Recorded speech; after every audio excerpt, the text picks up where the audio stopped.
Welcome to the castle. Today, I will be reviewing Mothership, a brutal sci-fi horror game by Tuesday Night Games. Let's dive in.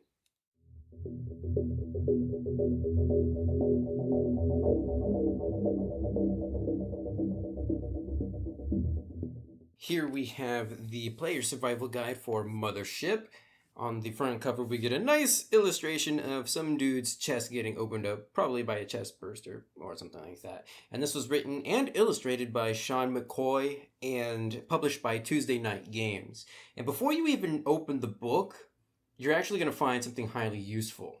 So on the back, we have the player's cheat sheet, and this is basically all of the mechanics of the game on one page.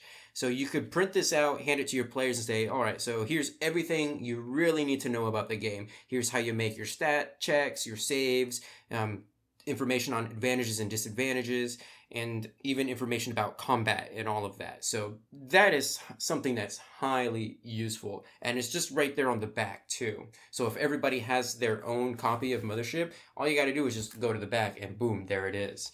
Even on the inside cover, you're going to find relevant information. You're going to have a list of all of the weapons in the game, their cost, and how much damage they do, and everything that's relevant for the weapons is right there.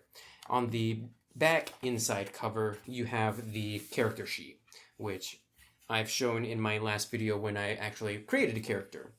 So this book is broken down into several different chapters. A lot of the rules that you're going to see is actually on one page, because this is the whole thing about the layout and organization of this book. Everything is meant to be easily accessible. You're not going to go hunting around for information. And that's the first point that I want to make about this book. Everything here is done with a design point of view. It's meant for the player just to go ahead and just look at it and read everything that they can, because there's no wasted space here. There's no fluff or anything like that. It's all just, you need this, so here it is, bullet points for everything that you need. So, for example, there's a nice page for dice, stat checks, advantages, and disadvantages. That's all on one page. And then on the opposite page, you get something fairly similar. You get critical hits and opposed checks. So it all progresses quite nicely, and everything is on one page. You're not going to have like something cut off at the bottom of the page and it's going to pop up like a little text on the next page. No, it's all just on one page. I think that's a really big advantage for this book, because a lot of the rules are fairly light, as you'll see later on. Another point that I'm going to make before we really dive in is about the artwork. You're either going to love it or you're going to hate it. All of the artwork was drawn by Sean McCoy himself, and that does make it quite consistent. I think I'm one of the rare few who actually have a middle ground. There's some art pieces that I really do enjoy, and there's some that I don't care for. And I've read a lot of different reviews saying that the artwork was really what did it for them, that they didn't like this game because of it. So be it. If you're that type of person, then go find something else, I guess. But here's what we have in Mothership. First step is character creation.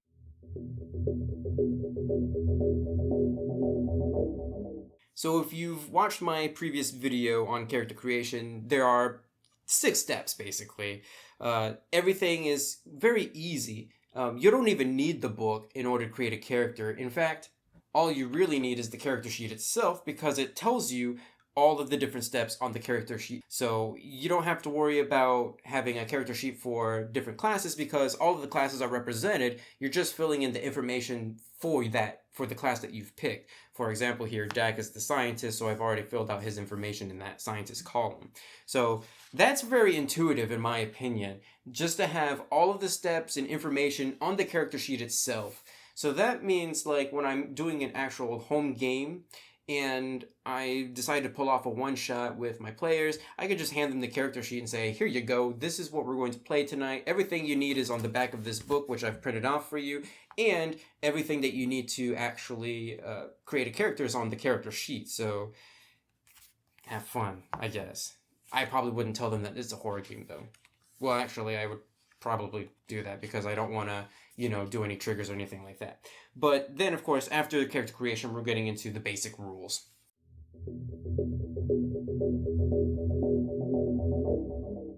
So, Mothership is designed around a D100 system. So, what you do is you take your stat, and then you take any skills that are relevant for what you're trying to do. So, let's say that on my character, I'm trying to do some first aid, and I'm going to use my intellect to do that. So I'm going to basically take my intellect, which is at 48, and then I am trained in first aid, and that gives me a plus 10% to bump that up to 58. So that means I'm going to make a D100 roll, and I need to roll underneath that percentage, which is 58. If I roll under, that means I succeed. If I roll over, then I fail. And you are probably saying, but that's only a 58% chance to actually succeed at something. So let me put things into perspective for you. At character creation, you roll 6d10, okay? Assuming that you are absolutely lucky and you roll a perfect 60, you can have at most a skill that gives you an extra 20%. If you actually opt into a master skill. So that means you're going to be totaling out to 80%. That means at peak performance, you're still going to fail 20% of the time. So in D&D terms, that kind of sort of equals out if you really think about it. So there you go. I actually haven't done any of the math or statistics about it, but it seems fairly okay to me. And there's even rules for advantages and disadvantages. And it seems like every rule system and their mother is actually incorporating an advantage and disadvantage system. So basically what you do is you roll a percentage die twice. If you have advantage, you take the better result. If you have a disadvantage, you take the worse result. So just like how in D&D terms it actually works that way. There's nothing really funky going on with that. It's pretty straightforward, and that's really good. The critical hits and failures system, though, is where it gets a little bit different, a little bit wonky for me. So anytime you roll doubles on your percentage roll, so like 11, 22, 33, 44, and so on, you're either going to get a critical hit or a failure. If you roll doubles and you succeed at your task, that's a critical hit. So you succeed really well. But if you roll over your stat or over your save or skill or whatever you're trying to do, and you fail and you roll doubles, that's a critical failure. So yeah, you're gonna have to just remember that doubles are criticals, either hits or failures. And the thing is, a 99 is always a critical failure, but a 100 is always a critical hit. Or 0-0. I think that's 100. Isn't that 100? I can't remember, honestly. I think that's a 100, but oh well. That is basically everything that you really do need to know about the game. You're rolling percentage dice. If you have advantage, roll 2 dice. If you have disadvantage, roll 2 dice, take the worst result, and watch out for doubles, just like in Monopoly, basically. You do have opposed checks, but I'll explain that a little bit later when we get into combat, because that's most relevant during combat. And so next, we're actually going to get into the skills.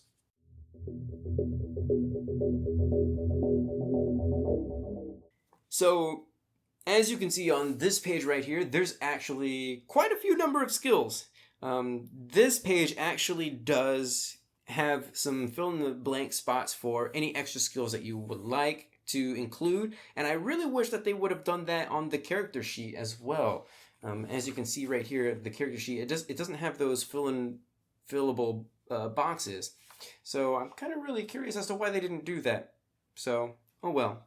So there are 3 types of skills in the game. There are trained skills. These are like basically like your bachelor's degree type skills. I mean, you've been trained in those skills essentially. You get a plus 10% on any rolls that relate to those skills that you have. And then you have expert skills, which equates to having a doctorate in said skill. And then you have a master. So you are like the premier person. Everybody would go to you for that specific skill. So you are the master of all. You get a plus 20% on all skills related to or all rolls related to that skill.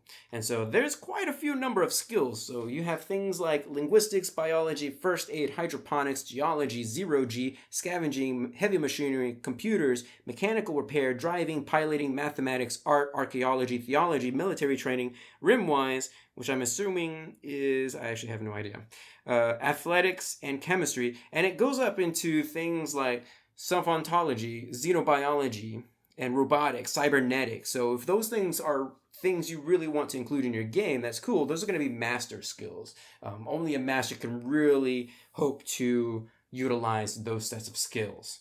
And also, because this is a horror game, we do have to worry about saves.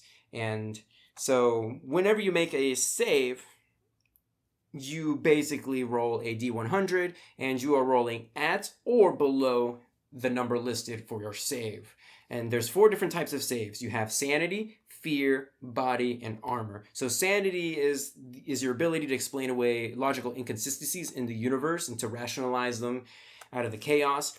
Fear is how well you cope with trauma or emotional trauma and stuff like that. Body is your reflexes, and armor is how resistant you are to damage. And so armor is basically the stat that you are going to roll when you are being attacked. So there is also that. And then we also get a nice little blurb about survival. And so because this is also a horror game, you are all about surviving out in the cold vacuum of space in your spaceship, though. So this means that you're going to have to consistently make sure you have food and water, and most importantly, oxygen, because if you don't have oxygen, you're just going to suffocate and die. And I like how there's actual rules for that. So like if your life support system is going down, then you take the number of all of the crew members that are currently breathing air, and you divide it equally among them. And that's how much time you have.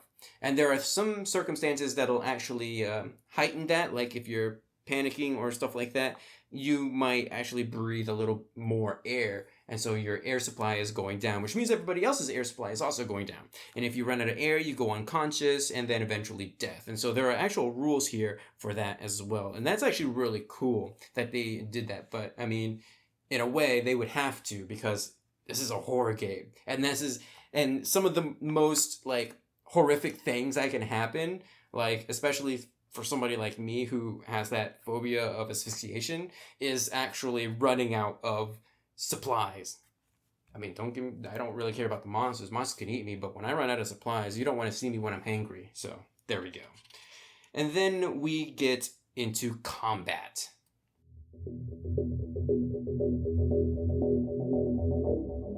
So if you've seen my review on Dancing with Bullets Under a Neon Sun, there's actually some similarities in the combat system for that system in this game. So first thing you're going to do, you're going to check for surprises. If you basically make a fear save. If you fail, then you become surprised and you can't act for a round. That's self-explanatory. And then you get to roll for initiative. And an initiative is just basically a speed check. So if you pass your speed check, you get to go before the enemy, just like in Neon Sun.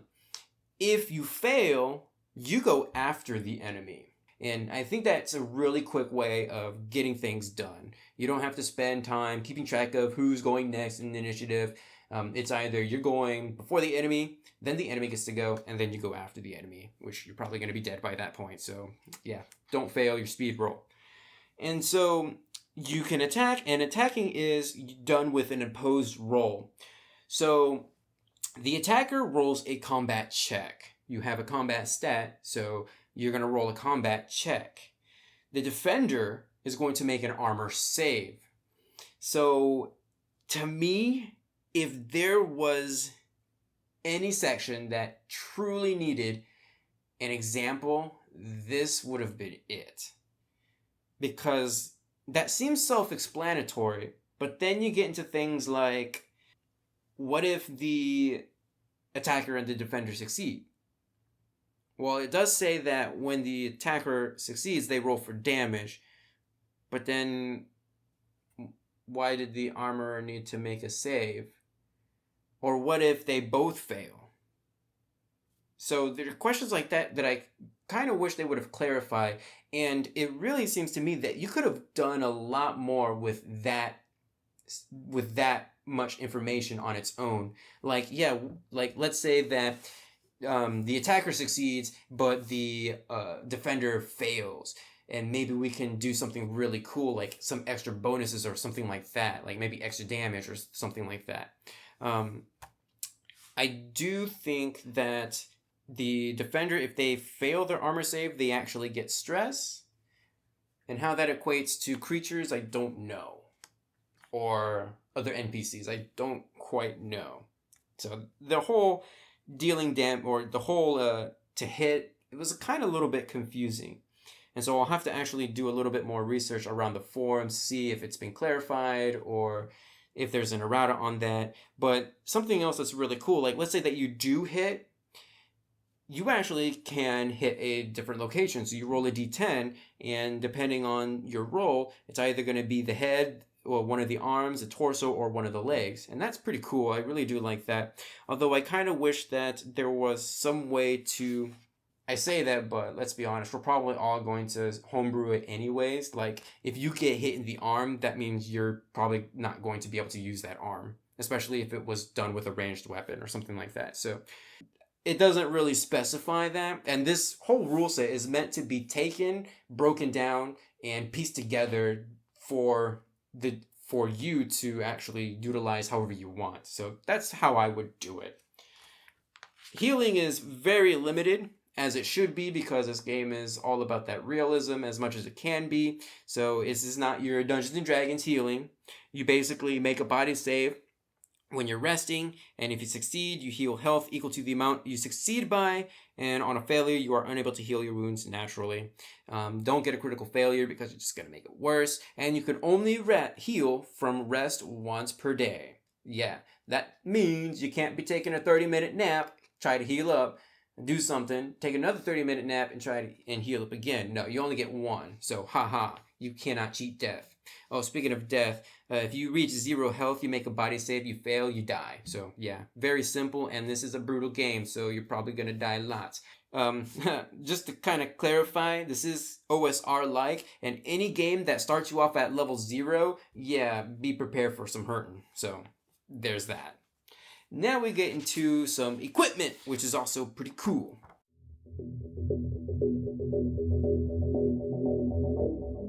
So one of the things I really like about this book is how they kind of just explain all of the weapons. So you got combat guns and specialty guns on a quick spread right here, but you also get a lot of relevant information. Not only do you get like this pretty awesome artwork, but you get like these little fluff blurbs, like this one. This has a spectroscope, which has night and thermal vision.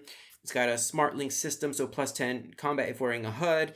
And it's a smart rifle, and the damage is 1d10. So you get some really good information about each weapon on this page, and I really do like that. This kind of reminds me of Merkborg a little bit, where you had that whole page of just weapons, and it kind of pointed to it, and I hope I'm remembering that right, but I really do like this page. Armors, there's only 4 of them, but it does what it's supposed to do, I guess. I don't know. I'm a little mixed on this because I know that this is probably the only thing that you can do. I just kind of wish that they would have somehow managed to make more, but I also understand why there's only 4. I mean, you have your standard combat armor, you have your vac suit, and you have a hazard suit, and then you have the suit, that thing that everybody's wearing. So I guess that's kind of really all you need. I just kind of wish that somehow there could be more. I don't know. And then you have your standard equipment, which is just random things like a heads-up display, lockpick sets, so things that you might want to get. You also have access to pills for healing and stim packs. Be careful though, because you actually can get addicted to that stuff. So excessive use of pain pills or stim packs requires a body save to prevent addiction. Once addicted, make a daily body save or gain 1d10 stress every day you go without it. So that could escalate fairly quickly. So basically how that works is whenever you take more than 1 pill at a time, you roll a d10. If you roll equal to or under the number taken, then you make a body save. And if you fail, you're addicted. So have fun with that. Or you fall unconscious, rather. You can cure addiction through counseling, I think, or by leveling up, which I found was kind of weird, but I whatever. And then you have your trinkets and patches, which you roll at character creation, which I actually forgot to do in my character creation video. So there are two different charts, and you roll a d100, and you have a starting trinket, and then you have a patch, and you can describe what the patch looks like, but it's got like some sort of a motto on it, which some of them are pretty hilarious actually. So I would definitely take the time to read through some of those because it's funny. And then we get into Mercenaries.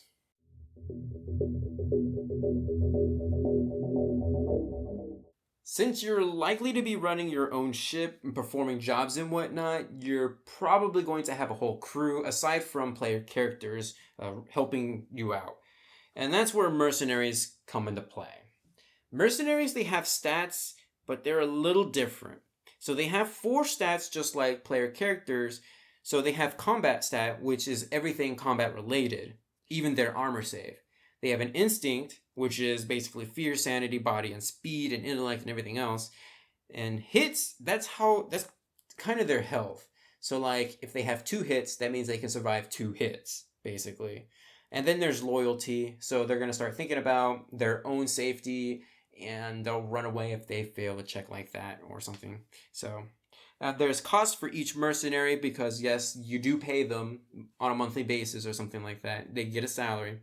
And there's actually different types of mercenaries, which is actually pretty cool because those different types of mercenaries have their own skills that they're good at. So, like, you can have a pilot who, in case you don't have an actual pilot for your ship, which, really, you don't have a pilot for your own damn ship. But anyways, there's different specializations for those mercenaries. And there's also a nice little chart for you to keep track of that you can print off too. There's different types of motivations and different like scum mercenaries. So if you're not hiring a specialized mercenary, you can get some of these scum mercenaries, which they're cheaper, but also they can come with problems. So be aware of that. So then we get a nice little blurb about stress and panic. And to me, I actually really would have preferred if these 2 pages were actually after the survival section. Like, it just kind of comes out of nowhere because right after you have a whole section on ships. So I feel like this is in the wrong spot. But anyways, so you have a stat called stress. And at the beginning of the game, during character creation, you have a stress of 2 and a resolve of 0. So what happens is as you encounter more horrifying things, and there's a couple of examples here at the bottom of the book, but it's really up to the GM's discretion as to what will give a character stress. But anytime you gain stress, you also up your level of panic. So anytime the GM can call for a panic check. And that determines whether you keep your cool or things escalate. So what you do is you make a stress check. You roll 2d10. If you roll over your current stress, you don't panic. And you also relieve 1 stress. But if you roll equal to or lower your current stress, you panic and you actually roll another 2d10 and you consult this chart right here. So things can escalate very quickly in the panic effect chart. Things like laser focus, where you have advantage on all rolls for the next 1d10 hours, all the way to a heart attack, which is instant death. So, yeah, that could be pretty bad. But there is some way to kind of mitigate things. You have something called resolve. And resolve is a stat that you can actually buy up to 5 of when you level up. And for every point of resolve that you have, it'll provide a -1 to all rolls on the panic effect table. So that means you can have at most a -5 if you have 5 resolve. So that's a way of kind of mitigating the panic effects right there. Also, I guess one other thing I didn't mention, because heart attack is 30 and there's no way to actually get a 30 with 2d10, you actually take your current stress and add that to whatever you roll for your 2d10. So you can actually get above 30 if you're not careful. So remember, kids, relieve that stress any way you can. Just don't get addicted to anything. Then we have ships.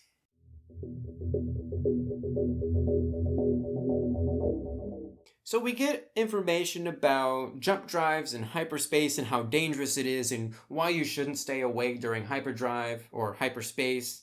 And there's all sorts of rules for refueling and how much it costs and upgrading and repairs, and that's really good. Like, this is something I really wish Star Wars would have implemented in a way. It's very detailed and it makes sense, which is really good. And you also have different types of ships because you're going to be making your own ship if you're part of a crew, or you can make your own ship. And when you make your own ship, well, you have to actually decide what your primary modules are, and then you go to your secondary modules, and then you basically calculate your base hull, which will determine how many thrusters you're going to need for your ship. But that's not all, kids. So one of the things I really do like about this section of ships is that you have examples of ships that come with required modules. So let's say that I just don't want to make my own. I need something quick. Then I will say that, hey, you guys have a mining frigate, which has this. Yeah, jump drive one computer, one galley, and all of that. And boom, there we go. Somebody can draw it out later if they want.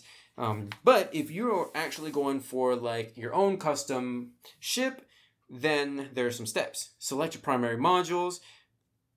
Every ship is basically going to need life support, a command module, and armor. So those would be like your primary modules.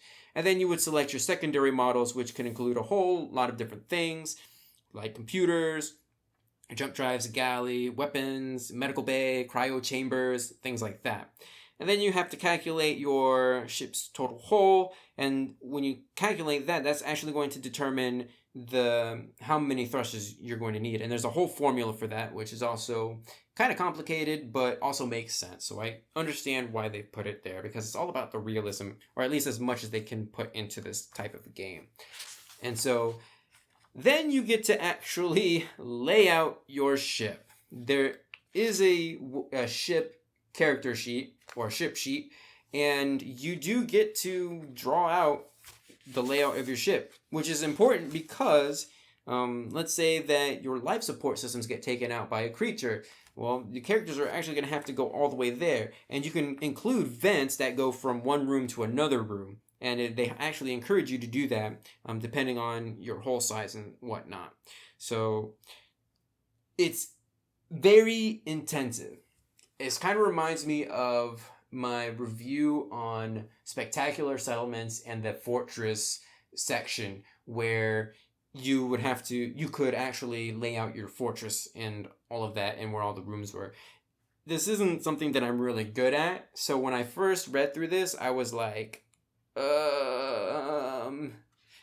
but at the same time, there is a really good community for this game, and I'm sure that you could just search for Mothership ships, and you'll find not only the stats, but also the layout. So that is something to look forward to.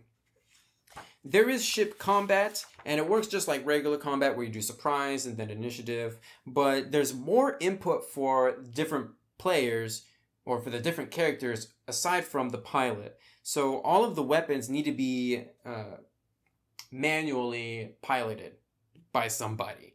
You can either let a computer take over it, but you might want that computer to take care of other things, other tasks during combat. So there's that. There's more input from the players, basically. I really don't see a character just sitting around twiddling their thumbs looking for something to do during ship combat. Well, I guess it would depend on how many characters you have.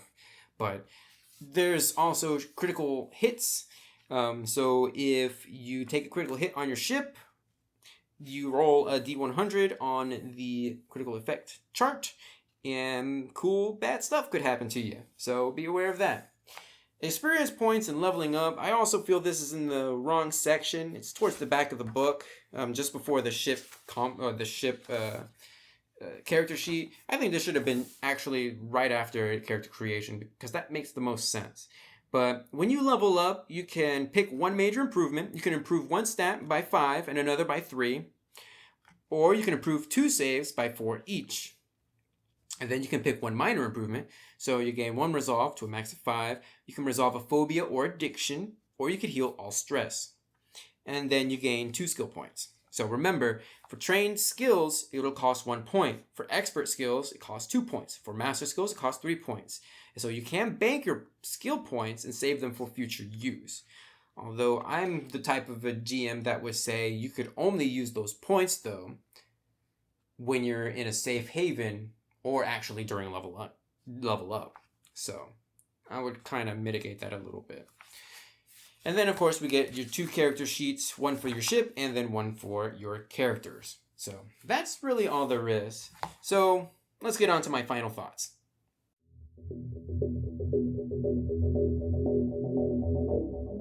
First and foremost, the design of this book is on a completely different level than anything I've seen anywhere else.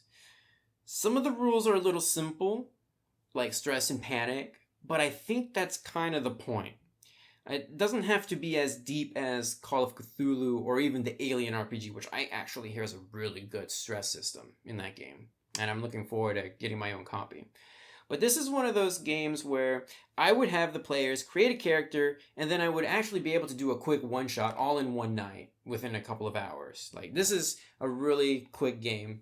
And player death is kind of or not player death, but character death is kind of expected. So you can have fun with that. And even if a character does die, you can just say, all right, well, now you're going to be a Marine that's been huddled in the corner that just now got his act together and he's going to shoot some bugs and stuff.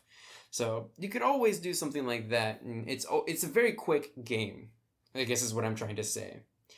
Now, despite the high praise I actually have for this game, there is one jarring flaw. And I'm actually really wondering if anybody else caught it when they were doing a look through at the first time around. I'll pose a question. Where are the monsters? So I get that this is the player's survival guide. And that's cool. But if this is the player's survival guide and we're supposed to get other information, then where's the GM's survival guide or something like equivalent? And the answer is there really isn't one. And so, to me, the lack of enemies or information about how to create enemies is a major flaw for a system that's all about horror. And I know you can say that, well, just create your own and it's an automatic death. But the thing is, there are creatures and they are statted. They are not in this book, though. They're actually in adventures. Not only fan-made adventures, but also official ones. For example, Dead Planet has monsters right there. Now that would be an okay thing if this book actually explained what the different stats were. And I've been able to piece it together that basically these are like mercenaries. There's a combat stat, a speed stat, an instinct, and then hits. The only thing I really don't understand is it has hits as 1, but then there's actually a second number. And that wasn't explained in the mercenary section, or at least not that I remember. So it would have been really nice if there was information or at least some guidelines as to creating your own creatures or monsters and stuff like that. But there really isn't, and I find that really lacking. Now, don't get me wrong. I'm not saying this isn't a good game. This is a very good game. If you're looking for something quick and easy, this is a really good game, especially if you're all about that sci-fi and horror genre. With that being said, there is a fantastic community for this game. In fact, you're going to find monsters and creatures and ships and all of that based on the actual community itself. Like, people are posting up on that in the subreddit like all the time. And there's also information about GMing and all of that stuff. And I'm pretty sure that you're going to find anything that you need, any questions that you have will be answered in the subreddit or the Discord for Mothership. So when I say that that's a big flaw, I'm sure there is a workaround. It just would have been nice to actually have it in the actual book. Now, with that being said, this is a physical copy of the book. The actual rules are, from what I hear, are free on DriveThruRPG. They only ask for donations to actually get a PDF copy of the book, or a PDF of the rule set. So take it what you will. I mean, it's a free game, it's quick, and it's really good. It's won like lots of Ennies, if I'm not mistaken. So there you go. I would definitely recommend this though. If you are looking for a sci-fi horror game that isn't tied to any franchise, Alien, and you're wanting just something quick and easy that can be done in a few hours, then this would definitely be the game that I would recommend. And in fact, I'm actually looking forward to running this as a one-shot between my adventures for my players. So if you're one of my players, you better watch out because we are actually going to be playing this after Star Wars. So there you go. Anyways, feel free to leave a comment down below. Check the description for information about Mothership, as well as Dak the Doctor, the character that I created for Character Vault, and give this video a huge thumbs up to support this series. And don't forget to subscribe if you want to see more. I will see you guys in the next video.